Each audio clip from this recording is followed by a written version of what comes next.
I want to talk to you today about part 2 and part 3 of creating motivation. If you missed part 1, you can probably scroll back and find it. Now, part 2 and 3 is simply learning to say no and staying consistent. Now, you have to learn to say no to all of the disruptions that happen, okay?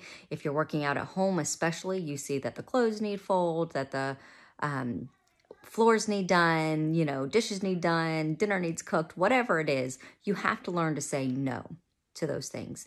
You also have to learn how to say no to the interruptions. So for me, my kids are always coming in, hey, mom, I need this. Hey, mom, I need that. I need help. Or even coming in crying because they tripped and fell or something, okay?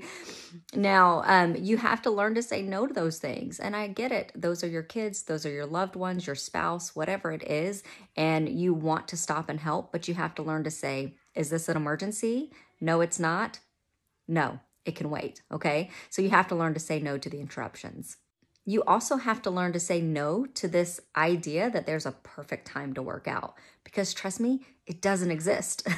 My whole life revolves around fitness, not just for my own benefit, but because of you guys, because it's my job, right? And there's still no perfect time for me to work out. It just doesn't happen. So let go of that idea. Say no, there's not a perfect time to work out, but I'm gonna make a time to work out because it's important.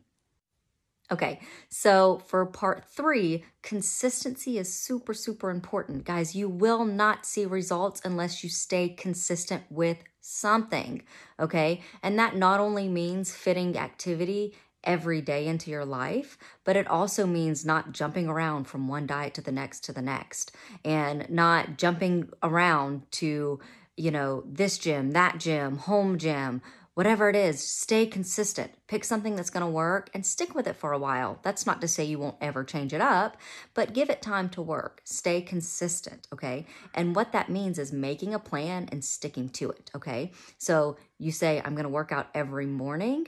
I'm going to lay my clothes out. I'm going to have my gym bag ready. I'm going to have my equipment set up down in the basement, whatever it is. Stay consistent, okay? There's also a little bit of flexibility that comes along with that, and I'll talk more about being flexible in part 4, okay? But for now, let's just think about making a plan and doing everything we possibly can to stick to it, okay? Consistency is key. The other part of consistency is just being stubborn. Guys, you have to get stubborn about fitting that daily activity in, okay? Seriously, because again, interruptions, clothes, floors, house, job, whatever it is, all of those things are going to come in, and it's going to be difficult to say no. You got to learn to say no, and you got to get stubborn. Doesn't matter how many times those kids interrupt you. You keep saying no, you keep sending them out, and you keep working. Even if it means you get interrupted 10 times, and out of that hour-long video, you probably only worked about 30 minutes. You got stubborn, and you stuck with it, and that creates consistency. Okay, so I hope you guys have a great day. Stay strong and look out for part 4 of creating motivation.